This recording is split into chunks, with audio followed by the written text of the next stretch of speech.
So what does this week's CPI report mean for markets? Video 2 of 2 here, and today we're going to dive into more of the numbers. So if we look at January CPI month over month, it rose 50 basis points versus an estimated 40 basis points. Year over year, it rose slightly. It's 6.4 versus an estimated 6.2%. Now, if we look at core CPI, remember, core CPI is the Fed's primary measure of inflation. That is their preferred measure of inflation. We saw core CPI month over month come in at 40 basis points, meeting expectations.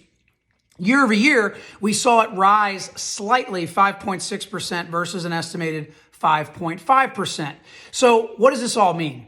So it's very clear from a reading standpoint. If we look at both headline and CPI, both of them came in slightly higher than expected. Now, what does that imply? I think it implies that the rapid disinflation we saw in the fourth quarter or the end of 2022 may in fact be coming to an end. And that, as far as the markets are concerned, could very well be a potential negative. So the bottom line here is, yes, inflation is still declining, but the pace that it's declining is starting to slow down.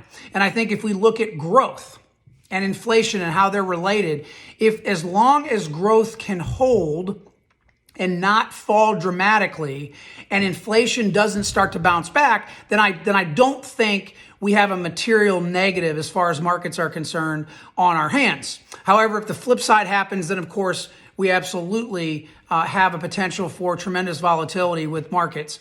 I do think, though, that the current setup, the current scenario does leave markets particularly vulnerable to negative data surprises that may be coming out going forward, particularly on the manufacturing front. So stay tuned there. Again, as I always do, echo cautious optimism, awareness. What are the risks that you're taking as it relates to your overall wealth building picture and your financial plan? Questions, comments, as always, drop them below.